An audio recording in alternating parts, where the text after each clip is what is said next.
So, welcome to episode 2 of 2.5 Men. I will be your vertically challenged host, Mr. Lewis Walters. And I have got my little buddies, my little gang here. So I've got Heather Jones and I've got Lewis Ross. How are we doing, boys? All good, thank you. All good.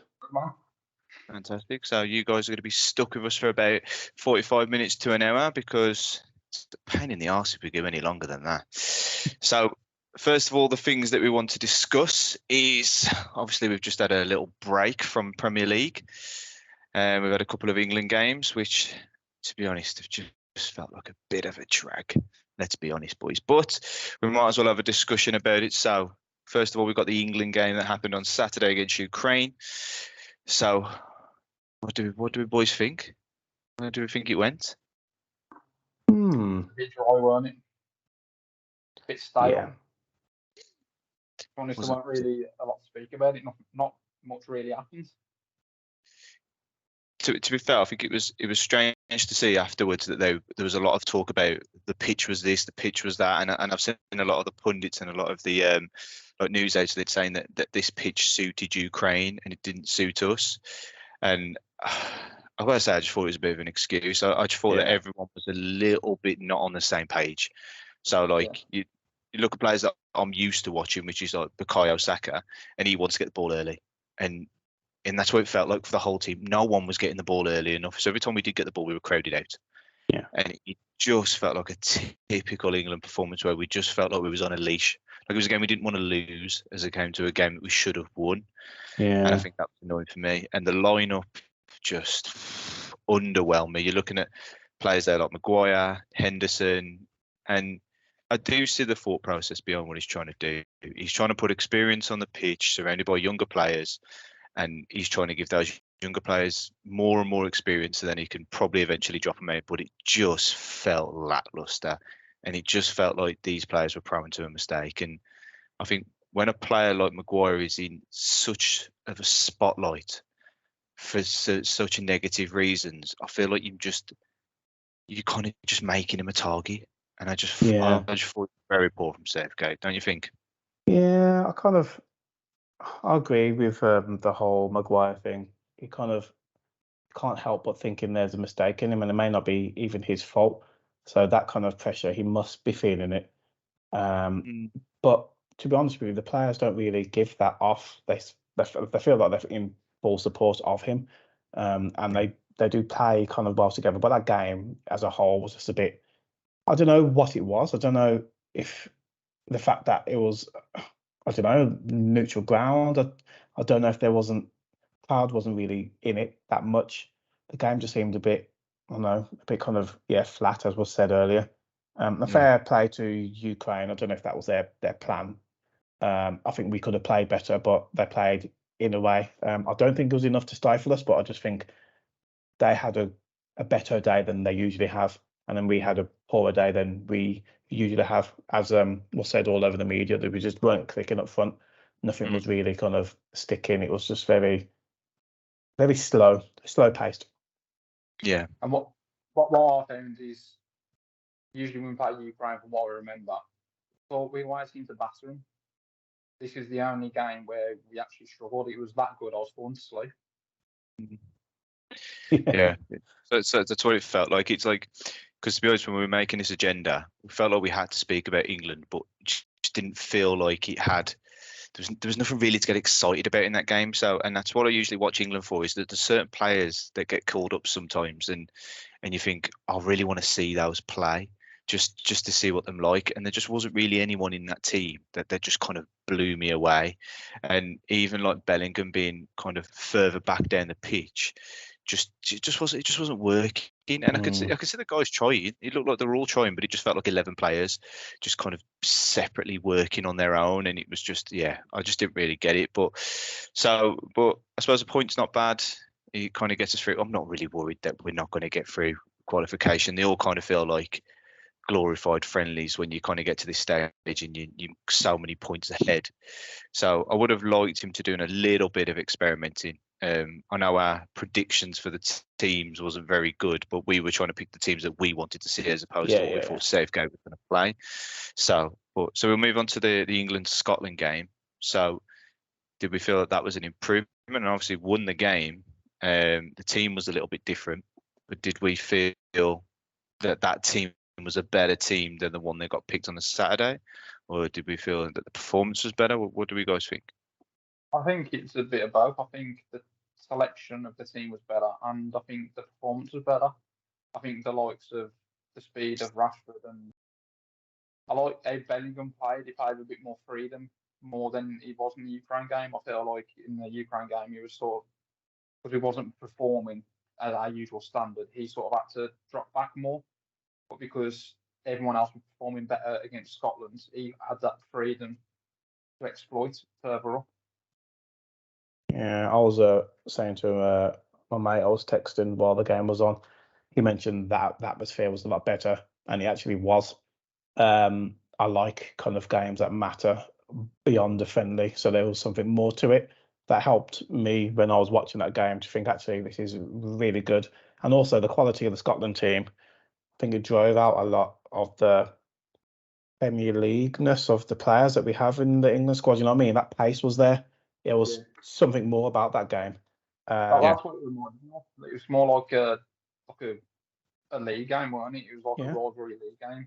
Yeah, and fair play to Scotland, because I know they've got players that can give as good as they get.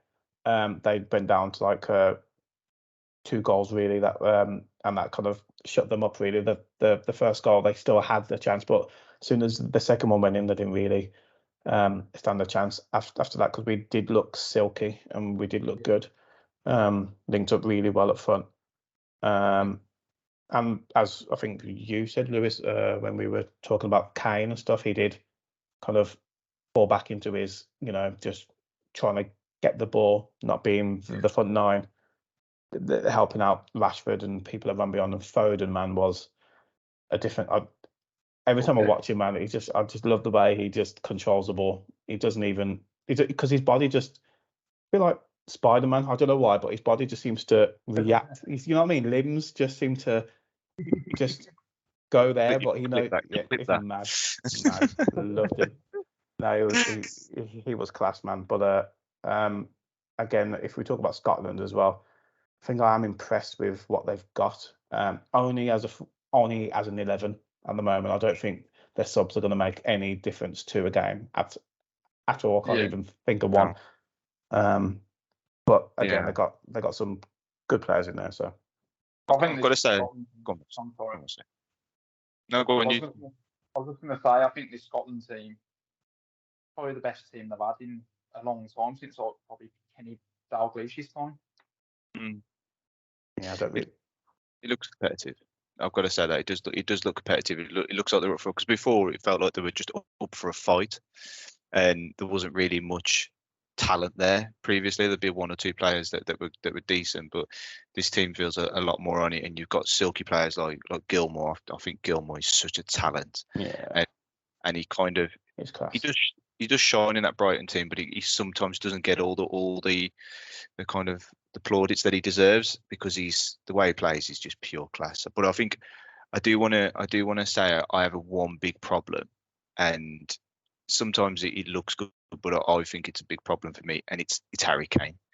My issue with him is that we have that much talent in this England team that he doesn't need to move from his position. He doesn't need to start wandering off and grabbing the ball and taking it on his own. So if we go back to the Ukraine game, he sets up Walker. The ball's unbelievable. He's on the halfway line next to the left back, and he's not in the box. So, but when you've got players like Bellingham and players like that, if there's a genuine plan there where he will go, I'm going to move from striker and I'm going to drop into Bellingham's position, and then Bellingham's going to move forward on. But then what would be the point of that? Because all you're doing is you're just lowering our chances to score, because Bellingham can do the stuff that Kane can do in a cam position. He can do the same passing. He can do the same movement. He could take on players. We need him in the box to score the goals. When you're playing against teams like the likes of France and Germany to an extent, Brazil, like them sort of teams, you're not going to get many chances in the game, regardless of how good you are. So you should be having your strongest player there to score the goals, and it does frustrate me because I feel like it just causes us a problem. Because, like I said, with the Ukraine game, we didn't need him there. Yeah, he set up the goal, but we just don't need him there. So don't understand why he does it. Do you know That's what I mean? interesting. Yeah, I do know what you mean. But personally, I like the fact that he does drift in. I see what you mean. I know it can get crowded because we're sport for choice in the middle, but I do like he rarely makes a bad pass when he's in that position. So I kind of like him there really.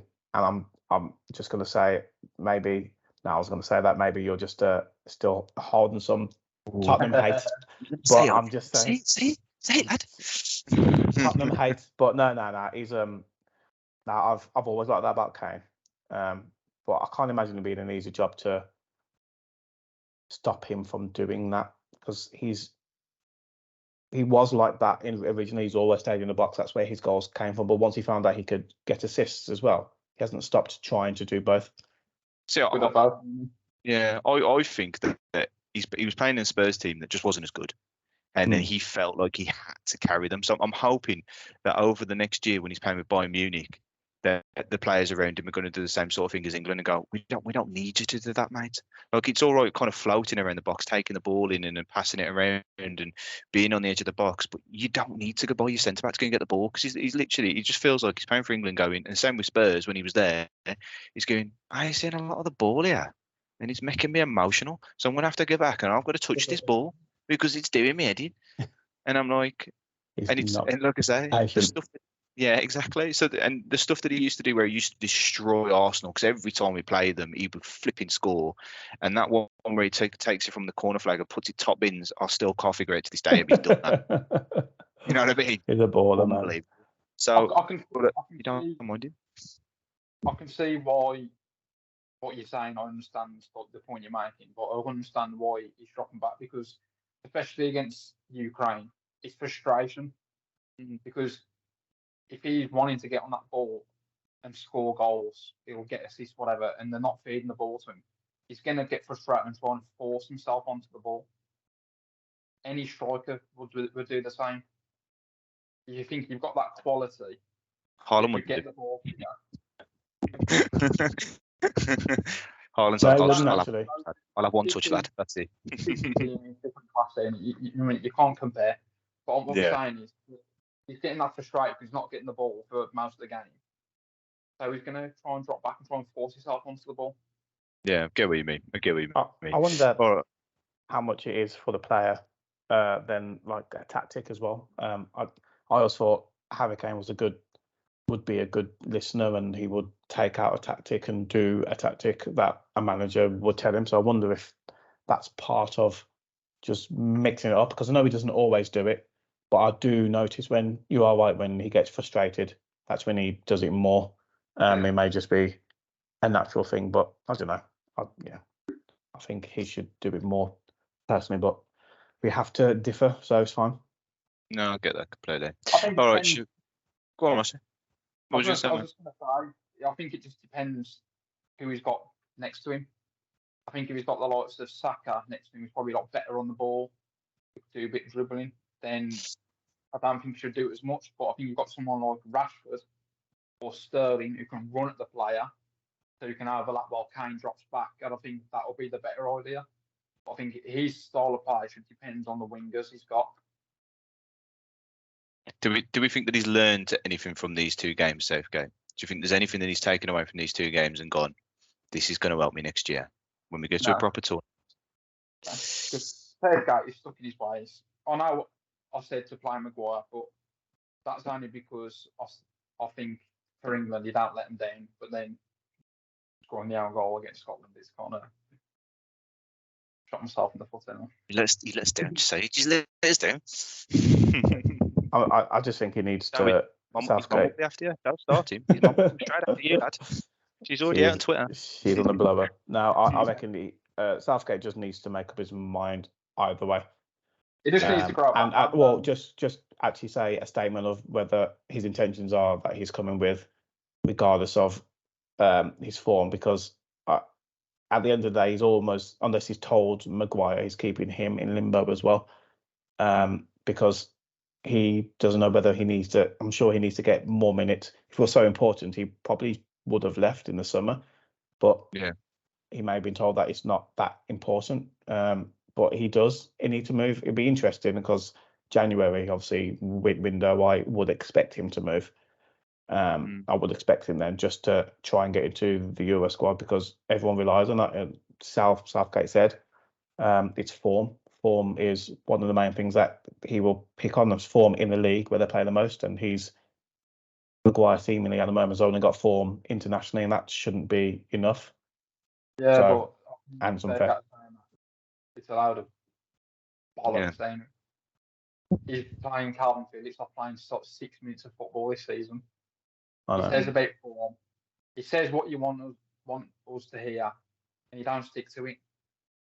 I like him as a manager because I think he gets the players together like a family. But what he says to the press, out of bollocks. Yeah. I did like Calvin Phillips in that game actually. I thought he was class. It didn't quite bad, but I know. Yeah. What he says, he can't say picking players on form and minutes and all that, and then play someone who's been playing 6 minutes, and then you got someone like Ward-Prowse has played every game, played good in every game. He's not getting picked. Yeah. I don't know. In international, Ward-Prowse, he's done. I don't think he's trusted on the international scene to step up. It was just an example, but I mean, the other mid players who are picked who are not getting into the 11. It's a bit of disrespect towards them, ain't it? Yeah, it is. And again, I've said this before, it's a hard job for him because I understand that he's got these players and they've got him through tournaments and to the latter stages of tournaments that no manager before him has done. So who's to say he might as well just try and keep the team that got him through.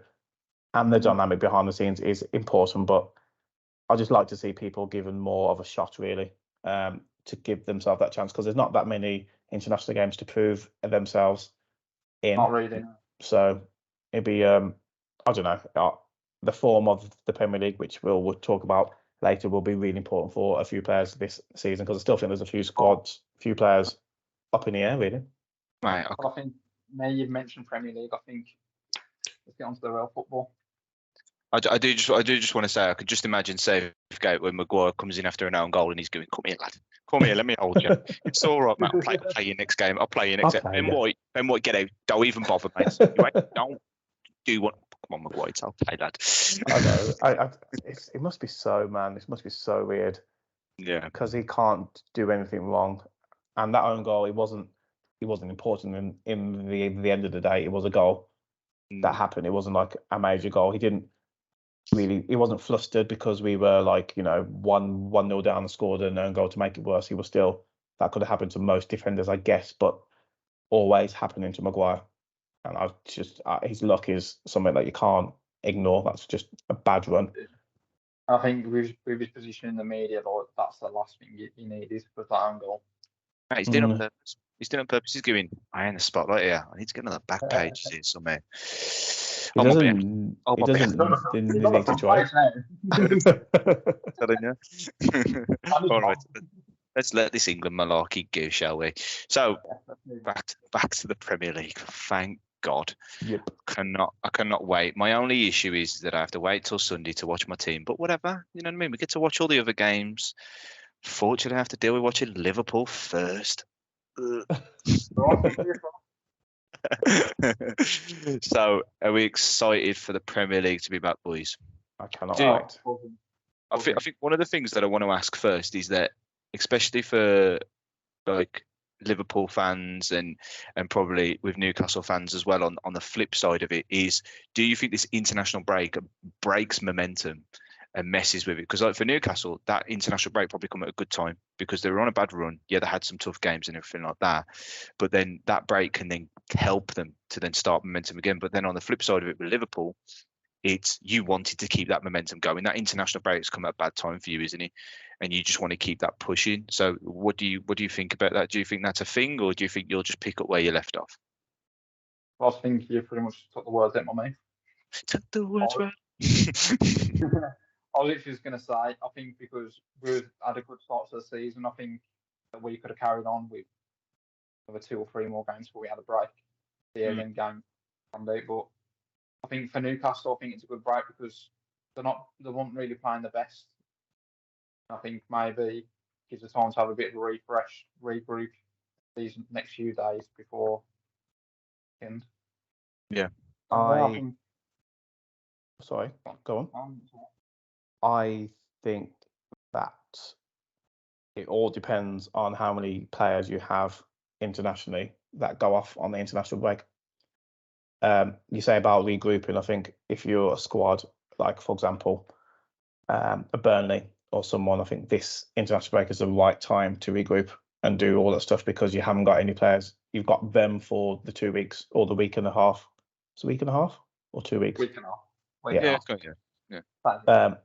So for Liverpool, yeah, you are right. There's loads of people that will be off all around the world playing their games and then coming back. That's time away, like not forgetting tactics, but just, you need to acclimatise back to where you're from. So it'd be interesting to see. Like Newcastle, I don't think have that many people that go on international duty, to be honest, compared to a Liverpool. But again, I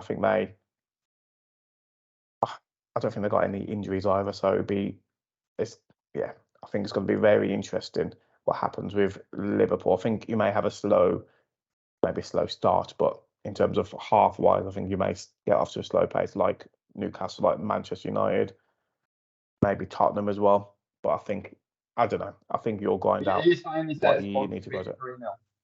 Yeah. Ooh. Yeah. I felt like a long time ago. We all watched that together as well. Yeah, that was a while ago. Yeah. And I can't blame an international break on that. Run the highlights now. So what we'll do is we'll get onto our teams at some point throughout this. But there are 3 key games that I think for this weekend. I was kind of looking at it thinking which are kind of going to be those spicy games. And to be honest with you, they surprised me because if you would have said to me a few years ago, like maybe 5-6 years ago, would these games be kind of good games to watch or spicy games to watch, I would have laughed here. But the first one I've got here, well, the 3 games that we're going to go through is West Ham City, Man United and Brighton, and Newcastle versus Brentford. And the first one, you even last season, you would have gone West Ham versus City. Is that a spicy game? But because of how West Ham have started and how good they've looked, it's kind of hard to not look at that game and think it could be an interesting one. And you kind of look at it and think maybe probably West Ham will turn them over. I mean, West Ham will turn them. Man City will turn them over. But it's still interesting to think that team actually might give them a go and it might suit them because Man City plays such on the front foot and they want to dominate the game, where West Ham are happy to sit off. Defensively, they look strong and everything like that. So it could end up actually being quite a good game. What do you think, guys? I really can't see past City. I know West Ham are in form. Right, we'll move on. Yeah, done. And that's it. No, I just think City are too good at what West Ham force other teams to be, like have more possession and do all the stuff that fits City's MO, and they've been winning things with it. So I can't see they know how to handle that. It'd be interesting to see if Moyes throws anything different in the way he plays towards that team. But if he plays the same as he's done in the first 3 games, even against I think Luton, or even against teams that you would think they would have more possession, they've decided not to. Yeah, because that's the game plan. So unless they change that, I really think it's going to be like a good 3 or 4. Rossi, can you say anything to the country? Well, I disagree. I think West Ham could get some out of it. I think if it's not a draw, maybe even a win. Is this hope? Is this hope for the top of the table type of? You're hoping that? No, not really. No. That's what I'm like. I'll go. Fingers crossed. Spurs play City. I'm gonna go Spurs. Wow. I'll click that. Say me. I say it. Chelsea are not doing a different class at the minute, no. But I think just the way West Ham played against Chelsea, I mean, Chelsea was the better team. They dominated the ball. West Ham, I just think football, anything can happen. And I think if West Ham can get a few clinical chances, who knows?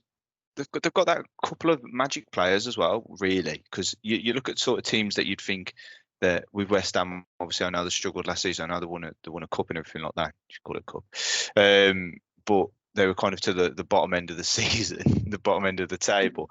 But when I look at this team now, you've got Alvarez, you've got Ward-Prowse, you've got Paqueta, you've got Bowen, and especially Bowen. Bowen could just pop up with a goal from out of nowhere. Same with Paqueta, he can just kind of turn on that magic. The strike like Antonio, yeah, he's got work rate and everything like that. Kind of got that dogginess like Tevez, but he just doesn't have that striker's instinct. And I think if you had someone, and like I'm going to bring up an Arsenal player here, and if you put Eddie Nketiah in that team, I think there's a bit more of an output there. Wow, you gonna do him like that? But do you know what I mean? There's a player there that can score goals, and I look at that team and I just don't see that. I don't see a player that's going to get 15 plus, because Ben Rama just looks like a needy player. He looks like a player who just he could score all the tricks and everything like that, but then he just doesn't come up with those magic goals. I think Bowen's probably the only player in that team where I think is going to give you a real good output. But the rest of the team, it looks solid. It looks like they've got a good foundation. So I don't think City will beat. I don't think they'll batter 3-4-0. I generally think this could be a 1-0 or a 2-0.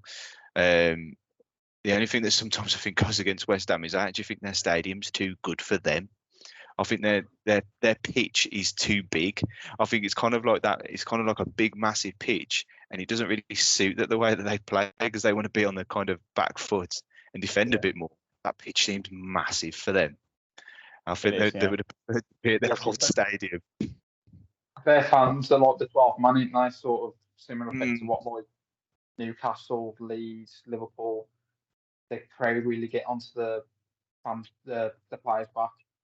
So I agree what you're saying. Obviously, having the running track in between the fans and the pitch, it's not really a good thing for them.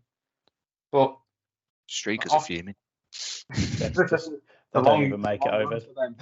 Like they're tired before they reach the track. They get confused. They go in circles. I don't know. I can see Haaland being marked at the game. I think got player like Zuma is capable of doing that. Oh man, I can't. I don't know. I just can't see it. I can't. Yeah. The last few, I've just been looking at the head-to-heads. I know last season it was like 5-0 to City over the two legs, over the two games. The season before, when West Ham were in that, you remember when they got into the European positions really early, and then they stayed there for a while, and then they dropped off. It was closer. It was a draw, and then the Man City win. But I don't know. 4 games in. No, I can't see anything past City, and it'll be interesting to find out, and I might try and look actually what these big teams are like after the international breaks, because you always hear like an excuse that the international break slows down teams and stuff like that, but I don't know what City are like after an international break. I think Pep's quite obviously. That will definitely be an excuse from Pep if they draw or lose. Yeah, maybe. All the top managers come up with that excuse. Even Klopp does it. Everybody does it. Even Klopp. Klopp's the king of doing it. Yeah, Klopp it's too preps. He preps the mistakes. Now, it's. I'll be surprised if it's anything different. I'm happy to eat by my words, because what I love more than most is an exciting game. So, but I am. I think a big game. That Man City team as well. I'm looking at the Man City team that played against Fulham. Yeah, they won 5-1. There were some kind of dodgy calls in that game as well. Yeah, there were some dodgy calls, It just looks completely different, that front line. You got Doku, Alvarez, Foden, Haaland. And last season, that would have been completely different. I would never have looked at that team and think that would work. Because it just looks like where's all that kind of passing ability coming from, without your De Bruyne's, without your Mahrez's, without your Gundogan's, but it seems to be working. So yeah, I think that'll be a very good game. So we'll move on to the next one, which I think that will be a game that one team will run away with. I really do, which is Man United versus Brighton. And we obviously know we're not going to go too far into the controversies of Anthony, but obviously he'll be out the team because of the speculation around him. So it kind of just keeps adding to the bad vibes around United at the moment, and obviously you've also got Sancho's issues as well. So I think it just creates bad blood across the team. I think did both centre backs go off in that game? They did. They extended the game with Evans against Arsenal. It was Evans and Maguire that ended the game, wasn't it? So Yeah. I don't know what their team's going to look like. Whereas you got Brighton, and it just looks stable. Everything just looks like it's in a good place. All the players look like they know what they're doing. They know their jobs. They look strong. I kind of want it to be the battle of the young strikers. I hope the new lad from Man United gets a chance up front. But I think Man United will be looking across the pitch going, we really wanted that Ferguson player in our team, actually. If we were talking about buying a young player, we would have wanted that striker. So I think, I'm generally going to say, I think Brighton are going to run away, and I think they're going to win this. I think they're going to win it quite comfortably. I think they'll beat Man United about 3-1. I really do.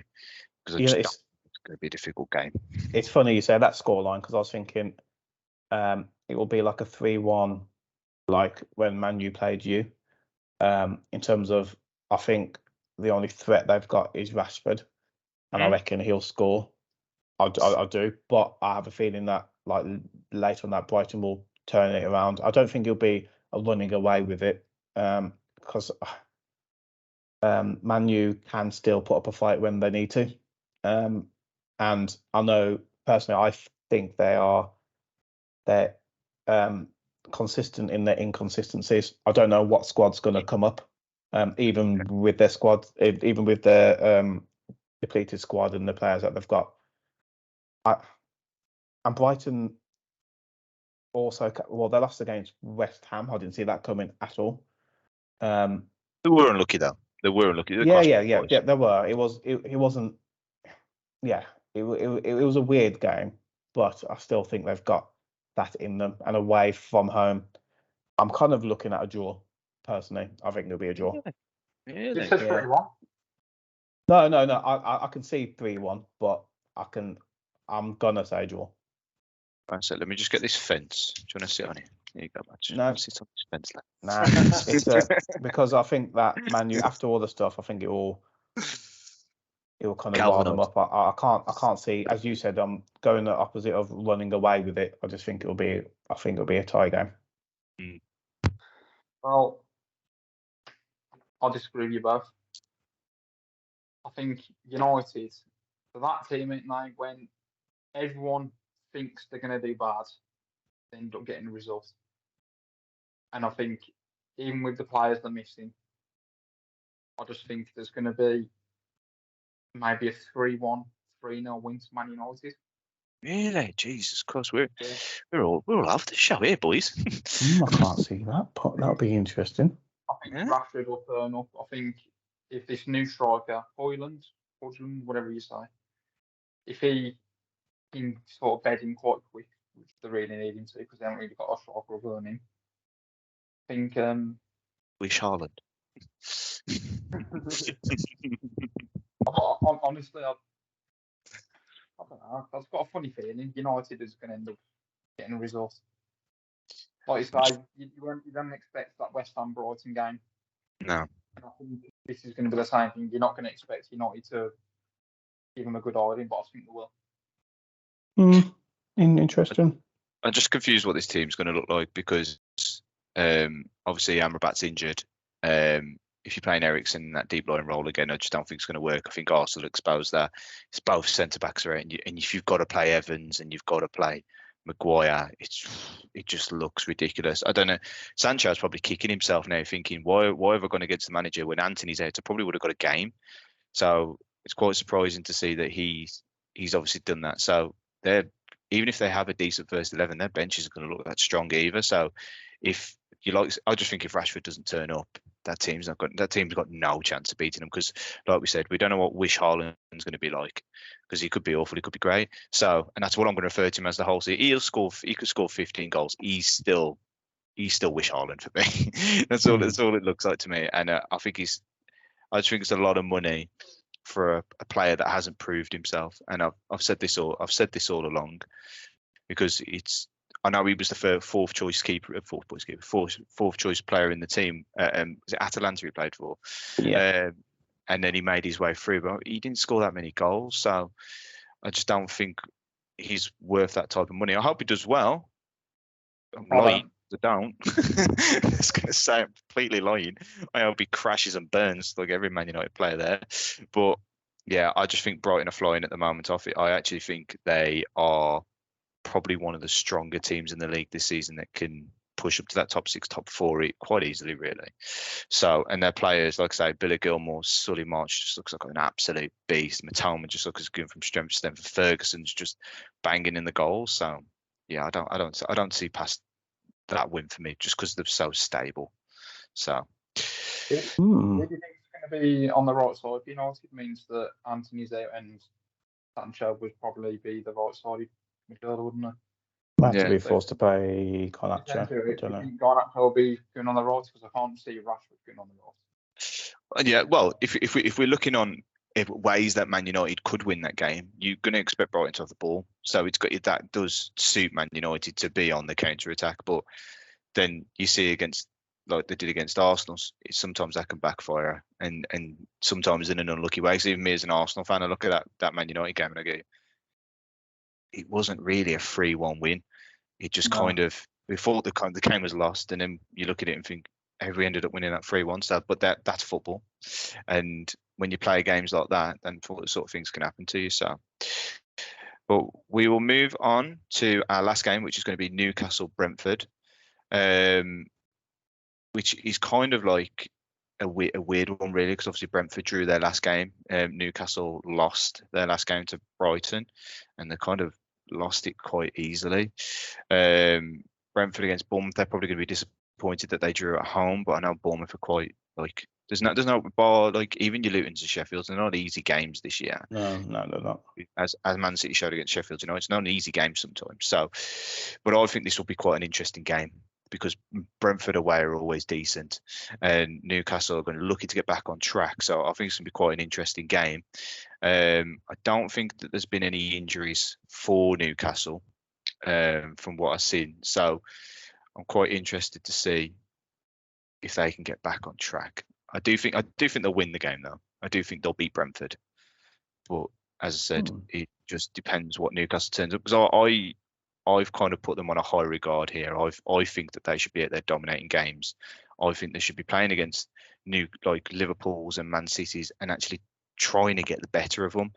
And I just don't feel like they've impressed that much this season. They've had a tough run, don't get me wrong. You play Brighton, you play Liverpool, you play Man City. You do run the risk of losing all 3. But they just weren't that good. And I think there are some deficiencies maybe in that first 11. What do you guys think? I think similar to you. Firstly, I think Brentford are gonna. They're always a tougher nut to crack than people I think teams give them credit for. Their midfield is so strong, and the flexibility of the back is absolutely ridiculous. So the midfielder, what's his name? Is it Umbremo? Yeah. I genuinely think he's quality. He always pops up with the goal, links up really well with the forwards. I'm pretty sure he plays quite far forward as well. I think he plays right wing from I think Tony's been out. I think he's sort of took his role. Like it's pretty much on the day. I remember when Tony first had his ban, like the next 2 games, Brentford won. I think, or like without him, I think it's from the get go. It's not like he's not important. He's a massive asset to have, but again, we talked about people leaving clubs and the other players filling their shoes. I think Brentford and the coach in particular makes that happen. So I think they're so strong. They're on there. I think they're a couple of, I'll say about 5 or 6 wins last season could have and should have got them up there, and they were so close in a few games. They draw quite a lot of games as well because they don't know when to give up, and they always seem to get a goal. If we're talking about form and how strong the players are as well, I think this has Brentford on it for me. If they can capitalise early on the Newcastle crowd, who were probably really worried about where they were, because again, that expectation was on them to be battling in those games, and they've had a really tough start out of those. Champions League coming up as well. They've got Yeah. that as well. So they've got to pick up form somewhere. And football's great like that because when you need form, the games come thick and fast. So for Newcastle, they're going to be playing 3 games this week. There's no break. There's no break. They have to get back on it. So, but it'd be very interesting to see what Eddie Howe does with the squad, if anything. I mean, the first Champions League game for Newcastle in 17 years or something crazy. I think it's something like that. It's a while. Yeah, go on. I just wanted to say, I don't think it's really weird that there's players like Tony leaves Brentford get better. Like obviously he's got banned. Rice leaves West Ham, they get better. Kane leaves Spurs, they get better. It's mad to see that people go, we're so reliant on this player, we're so reliant, and you realise there is actually life after these players going. Yeah. Sometimes it requires making the right choices at the right time and maybe leaving at the right time. So yeah. I think that's quite bad. So, sorry, what was you saying? No, I was just thinking about the squad of Newcastle, whether I still have question marks on their squad and their bench because they need to rotate a lot more, especially for the Champions League games. But they're in a position now where they, with the amount of points that they're behind at the stage they probably thought they were this season, I don't think they can afford to not put out the full strength team for all the games that they have in the next 3 or 4. The next 3 or 4 games. So that's why I'm leaning towards Brentford, because if he does rest a couple of players, then I think Brentford will capitalise on that. Okay. Well, so what do you think, mate? You can have it. We're a little bit stretched for time, so if you just want to keep me a little bit as quick as you can, mate. Yeah. I'll slightly agree with you both, but I think because of Newcastle on the home advantage, and I think with Brentford being as solid as what Howard said, I think it could be a bit stale. Two strong teams going against each other. I think it could be like a 1-1, maybe even a 0-0. Fair enough. Okay, so what we're going to do now, boys, is we're not really going to cover most of the other games. I think the key games were quite spicy enough that we could go through enough, and we've covered a lot of time on them, and I keep saying spicy for some reason. So we are going to move on to predictions. Neither do I. Please cut it. Don't leave it in. So we're going to move on. We're going to move on to the predictions, and what we're going to do is each week we're going to make predictions. We're not going to pick the scores. We're going to pick who wins, draws, and loses, and we will get 1 point for each correct one we get. And Howard, our lovely editor, will make a table, and at the end of the year, the person who loses will have to do a forfeit. And eventually, what we will do to bring our audience in is we will do some sort of kind of poll or something like that about what we will want them to pick.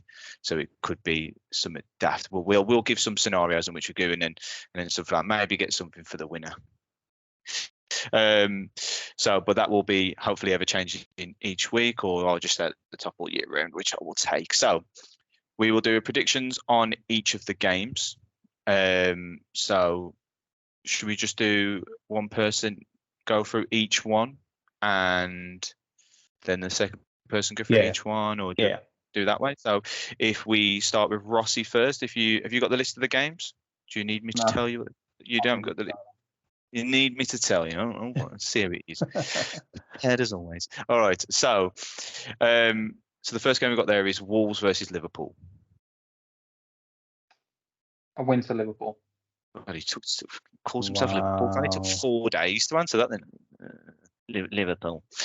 Villa Crystal Palace. I want to go for a win to Villa. Okay, yeah, probably gone for that. Fulham Luton. I'm going to go for a draw. Okay. Man United Brighton. We got to remember what we said earlier now. I'm not. Win to Manchester United. Okay. Spurs versus Sheffield United. I'm going to go for a draw. Okay. Newcastle Brentford. I'm going to go for a draw. Bournemouth Chelsea on the Sunday. A win to Bournemouth. Chelsea got by a win. Everton versus Arsenal. What would you say? Arsenal. Yeah. And then the game on the Monday is Nottingham Forest versus Burnley. Ooh. I'm gonna go Burnley the first win. Nice. Generous. I think you missed the West Ham City game. Yeah, the main game. The main game. The key games, was that one of them? Oh, fair enough. Go on then. I know what I said earlier about it being close, but I'm gonna go for a City win. Okay. All right, Howard, do you want to do your run through, mate? Yeah. Have you got them there? No, you know what? I'm fine, thank you. I'm all good. Okay. So Wolves, Liverpool. It's going to be a Liverpool win, away win. Villa, Palace. I think it'll be a home win. Of course, I'm going to go for that. Fulham, Luton. I think will be a draw. Mm-hmm. I think Man U, Brighton will be. I don't want to sway from my opinions that I had earlier. So I'm going to say it's a draw. Okay. Tottenham, Sheffield United. I can't see past Tottenham at the moment, so I'm going to go home win. West Ham, City. Again, I'm going to go City win. Newcastle, Brentford. I'm going to go for Brentford. I was swaying more towards a draw because Newcastle at home and their atmosphere is still a beast, but I'm going to go for a Brentford win. Okay. I am going to go for a Chelsea win. And I'm going to go for a Chelsea against Bournemouth. And I'm going to go for... I don't know why Everton are always coming up to be your bogey team. I don't know why. But I'm going to go for Arsenal. Yeah. Okay. Because your Crystal Palace performance away from home was resolute. Surprised me. And then I'm going to go for a Forest win because I think, again, they're on the cusp of getting a good run together. So I'm going to go for a Forest win on a Monday. Okay. All right. So mine, I'm going to go for Liverpool. Okay. Just, I think it was Wolves a couple of seasons ago, maybe we'd give them a game, but their defence is awful at the minute. So, and a lot of Wolves fans are going to moan at me for that, but it's true. Villa, Palace, I'm actually going to go for a draw. I thought so. I just think Palace are doing well at the minute. Yeah. And just I wouldn't be surprised, but I will kill you. Yeah, some Villa. Whatever. Fulham, Luton. I'm going to go for Fulham. I just think that's a game they're going to win. I'm going to go for Brighton. I think they'll beat Man United. Spurs, I think, will beat Sheffield United. And I am going to go for a draw for West Ham Man City. I'm going to put it out there. I'm going to go for it. I'm going to risk it all. Newcastle, Brentford. I'm going to go for a draw. I think that's got a draw. For some reason, for me, I think Newcastle will be looking at Champions League game. I think Brentford are going to go all out, so I think that's going to be a draw. Bournemouth, Chelsea. I'm going to go for a Chelsea win. I think Chelsea are going to come back a bit stronger. Everton, Arsenal. So I think it's going to be an easy Arsenal win, like 1-0. Excuse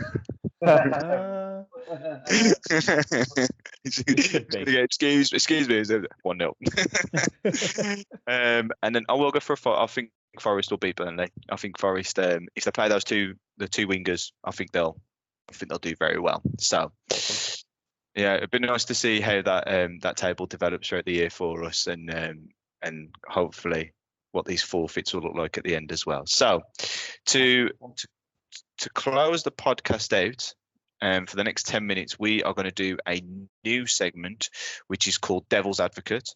And what this will be is that the guys have picked a topic, and I've tried to get them to be a little bit varied with what they choose. So it's not just going to be something very obvious, because if I'm going to argue against it, it's got to have some sort of merit. So as the host, I will be the person that will argue against the topics that they say. So we are going to do... So they're going to explain what their topic is, explain like a little bit around it, and then we're going to have 2 minutes then to debate and to obviously kind of have a little bit of a disagreement, a little bit of an argument. Let's see if we can fall out. and there's going to be a few topics, but I don't know what these topics are. I have not prepared to argue these topics. I will be doing it on the fly. So, who would like to go? Oh, go on. Person who's not in the argument, they pick at the end who wins the argument, basically. I'm going to win. I'm going to win. So, who would like to go first? I'll let you go first. I'll let you go first. Age before beauty. Okay. Where is that? Let me just have a look. Don't tell the truth. Sorry. That's my bad. Okay. I'm going to go with, I was thinking of, haven't really put too much thought into it, to be honest, but my first one is about the treble, winning the treble. And it's the argument between whether the Man U treble was better than the Man City treble. So I'm going to say that the Man City treble was better than the Man U treble. And the reason I'm saying that is because I think the domination across the piece, across the 3 tournaments, stands in a better stead than Man U, who had games and had trials and tribulations across those games that they were second best and they weren't the best teams. Man City have done it. It's very rare that you have a team that do it and they were the best teams. So usually best teams don't get what they deserve, especially in football. This is why we all love it, but they managed to do that for one season and quite comfortably. I'm going to disagree with you heavily. I wonder why. I just think that you look at that Man United team from that year, and there's arguments to say that they weren't the best team in the world. They weren't maybe even the best team in that league. And when you look at that Man City team, yeah, as an Arsenal fan, we give them a good go, but to the end they were breezing. So by the time they got to that Champions League final, they could have rested players. They could have gone into it with a full kind of fitness, mental fitness. They had the full works. When Man United didn't have that, they were up against it all the way up until the end of the season. That Champions League game, they were not favourites to win it. They weren't even winning the game throughout all of it. You kind of got a little bit of luck throughout all of it. So it was kind of a more shocking that they got the treble. And I think it just, and I'm going to say, I think those teams in the Champions League from back then are stronger than the teams that are in the Champions League now. You look at that semi-final against AC Milan and Inter Milan, I felt like I was watching a Europa League game. So with Man City, when they went into there, and they, to be fair, they were out there looking some of that. If Lukaku knew how to play football, he could have scored a goal because he was absolutely awful. But I just look at that team back from that Bayern Munich team from back then, absolutely unbelievable teams. And yeah, I just think that treble win was a lot more, and I think it wasn't happening a lot back then. I think a lot of teams were shocked to get it. So, okay. Yeah, well, trebles don't happen that often. So, unless you're in Germany, where they seem to happen a lot. But to be fair, it's not. This is one of the arguments which I love because it's not like I disagree with the other side. I just think I've got more weight towards how strong the team was in this entirety, showing that strength and power continuously for, I think it's about 50 odd games in all tournaments combined. I think is more. I respect that a lot more than. Not to say that the Man U achievement was anything less than amazing, especially as you said, under the circumstances of being second best in some games. I just like that, the dominant side of it. I think the fact that they were favourites on every game that they played. Obviously, in the Premier League, they still lost games, had a poor start as well. But they just, as soon as they got to a certain point, their mindset changed and you didn't see past them. And I love that kind of dominance. I did think it was going to crumble in the final because they weren't playing at the best, but they managed to get over the line in that final. And I don't know, I just seeing that happen, especially over it's an accumulation of years of them trying. I actually think it was just too good of an achievement, in my opinion. Not much, but better than the I think it was too easy. I just think it was too easy in the end. I just look at it and I think they don't help themselves because obviously with all the booing of the Champions League and everything like that, it just doesn't. Where it felt a lot more valuable to Man United back then, it didn't really feel as valuable to Man City. It felt like something that it just felt like a tick box, as opposed to something that go, man, we really need that. We really need that. It just didn't feel like there was that passion about it, and I think that's what bothers me about that. It felt more of a relief to Pep than anything else, and I think I just don't think he even looked at the treble and went, oh, the treble's all right. You know what I mean? Treble's okay. You know what I mean.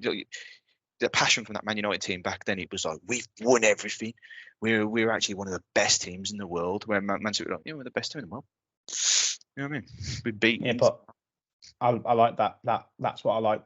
The cockiness. They had a plan. Maybe they've gone about it in an interesting way with the money and the clubs, but that's regardless of how the plan. The players still did that. The mentality is still there. And yes, you can still achieve the same thing without thinking about it in the same way. And that mentality, not saying it wasn't there for the Man U, but the Man City way and the way they did it and the dominance was just like that expectation that they would win most games and win all those games was just, I find that just ridiculous. Don't get me wrong, of course, I'm old, as you've stated before. Rossi, cheers, mate. So I did live through that Manchester time, and it was a special occasion. I'm not going to lie to you, and if I'm going to, there were better games because of that closeness of the competition they were facing to get where they got. But again, I'm putting the dominance, the way I'm feeling, the dominance and the way that they did it, and the way Pep did it, completely changed the team that season and played in a different way. And they managed to get over the line, and you are right, comfortably. Have we destroyed this 2 minutes? Because I felt like that went on. That was way longer than 2 minutes. But anyway, I'll come to my decision. I'll come to my decision straight away. It's got to be Lewis. I've got to agree with United. Of course. Lewis is United. No, I think United they overachieved, and I think City win the treble wasn't a surprise to anybody. And other than City fans, nobody really cares. But I think back then when United won it, it was more special. And I hate United, but I think the way they done it, like Lewis said, there wasn't the best team in the league. There was overachieving by the teams that was beaten in the Champions League. But every team, if you come against the Champions League, you expect them to win. Every team in the cup, you expect them to win.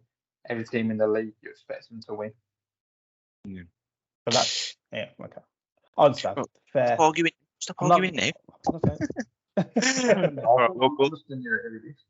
We'll do one more because we are running close to that hour mark. So, Rossi, what have you got? So, how we try and get that 2 minutes in thingy? So, okay. Well, I've got one for Spurs on Liverpool, but I think the Spurs one stands better for an argument. Oh yeah, I love arguing about Spurs. I think if Spurs finish 10th but win the FA Cup or League Cup, Arsenal come second but win nothing, Spurs have a better season. Go on then. You argue your point of why you think that would be a fact, and I will tell you that you are wrong. Well, simple, innit? If Spurs come away with some sort of silverware, and then you don't improve any more from your last season, how can you see that season as a success when Spurs haven't won a trophy in years? So that will be a success for them. But that's only for a Spurs fan, though, isn't it? That's not for kind of everybody looking in outwards. That's only going to be special for a Spurs fan because they've nothing. I'm not a Spurs fan, and from a neutral, I'll see Spurs as that having a better season than Arsenal, finishing second and winning nothing. I think that because of the start that they've made, they're already getting stuff in their head about whether they want to, how far they can go in the league, and I generally think their target of trying to get back into the Champions League would outweigh. Obviously, they can't get they're out the Carabao Cup, aren't they? They went out of that already. So an FA Cup is obviously great for Spurs, but I still think that they would be more miffed if they didn't get if they didn't get in the Champions League places. But in regards to the Arsenal thing, I actually going to say that second is still an achievement, and it is still bigger achievement than it was last season, because I generally think that the league is stronger this year than it was last year by a lot. I think Liverpool are a lot stronger. I think Man United are slightly stronger. I think Brighton are stronger. I think Spurs are stronger. I think Man City are always going to be strong. And yes, we've spent the money, but I expect it to be a close second. If it's a second where Man City have run away with it, then yeah, I would say that it would be a disappointing season. But I don't think there's ever going to be a season where we come second, win nothing, and Spurs get 10th and win a trophy, and it'd be a better season. Because I think it'd be better for a Spurs fan. Isn't second? Even if you're second by 1 point, or you're second by 15 points, second. But it's the competitive nature behind the league, isn't it? You want to see that bridge. You want to see that gap being made towards Man City. So, but I still think if they smash us and we don't, and we still come second, I still don't think that Spurs would have a better season with 10th and a trophy. I just don't think they do. So you're telling me if you win that silverware and Spurs do but finish lower in the league, that you're having a better season than Spurs? Yeah, it's all about progression. It's all about pushing to get closer and closer to Man City. Yeah, but what progression are you making if not getting any better than last season? Consistency. 2 minutes are up. It's been up. Got the last word in. Oh, that was a tough one because I've got my own opinions, but you can give it. I'm gonna side with. I was gonna say Lewis, and then we go. Which one? Which one is it? Which one? Which one is it? I'm actually gonna side with. I think Arsenal maintaining second would be a bigger achievement. Come on. Tottenham. He's going to fall after this podcast. I don't care. I think there's a lot to say about the consistency and finishing in the top four. And Tottenham fans will probably still want to win a trophy, but also still be competing at the top of the league. Teams do it. That wasn't what I was saying. No. I was saying if Spurs finish 10th, yeah, but still win a trophy, yeah, and Arsenal finish second and win nothing, yeah, which is the better season. I still think. Like, oh yeah. I just think that the rest of all fans for the Premier League would just look at it and go, it's Arsenal getting seconds the better thing. I think we're Spurs not going to go into this one, but I'm just going to say it from a Liverpool point of view because this one's about Liverpool. If Liverpool finish outside of the top four but win the Europa League, it's a success. I see that as a success. Why would you say it's a success? Because, as Lewis stated, the top six, maybe top eight, have all improved. So getting to that top four is a harder challenge than it would have been over the last 5 or 6 seasons. So I think if you can still finish in the top six, maybe, not fifth, sixth, and win the Europa League, you're still in the Champions League. Okay, so the Champions League still see that as a success. Yeah, it is a success, but the next season is what you start the next season on is also your success. So being in the Champions League is, again, a big prize. So Liverpool winning Europa will be in the Champions League. That's probably why it'd be successful. Tottenham winning a cup wouldn't get them into the Champions League. It will get them into Europa, but it wouldn't get them. No, it would get them into. It depends where they finish actually. So yeah, I think they get a place if they win the FA Cup. If Spurs win the FA Cup, they get into Europa, just what Birmingham did. Yeah, exactly. So they get into Europa, not the Champions League. Yeah, but in that, you're just going on about progression from Arsenal, consistency, and all that. So if Spurs, if they come 10th, it's 2 places less from last season, but they win a trophy, and then they go into another competition, European competition, better than what they've been in for the last couple of seasons, where it's been Conference League. So, and then they've got a chance of winning that Europa League to get back into Champions League. I'll still my opinion is that finishing second and maintaining a Champions League place and a strong second is a more successful season. I think I generally think if Liverpool came, if you flip the scenario and said Liverpool came 10th but won the Europa League, I would probably class that as a failure, because yes, you've got into the Champions League. It's more like of a relief of a season, because it's putting, or you'd be putting all your eggs into that basket. Then I think Liverpool fans would be quite disappointed to go, especially with the lineup that you've got, the start that you've made. If you was to finish 10th and win the Europa League, I genuinely think there'd be a lot of people out there going, that's a bad season. With Spurs, let's be realistic. There's more chance of Spurs finishing 10th than Liverpool. That's what said Spurs, not us. Yeah, I think most teams that trophy though. I think the whole idea, especially the Premier League, is drawn towards consistency. As a fan of a club that hasn't had that consistency, that's what I would love to see year in, year out, us competing with the top.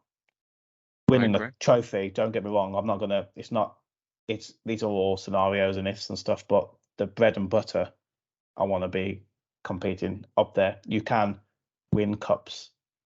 It's not easy, but you still can get there and win cups that you may not be playing the best. West Ham keep doing it. They play awful in the league and they win cups. So I'm going to end the podcast slagging off my own team for some reason. But look at Arsenal in that first season. We won the FA Cup, finished 8th. Next season, finished 8th. So sometimes it doesn't necessarily mean that can push you on to do bigger and better things. So, but we do have to end the podcast there because we are over an hour. I'm going to die because I just the beat you. There you go. So, yeah. So we are going to end it there, boys. So, guys, thanks for tuning in.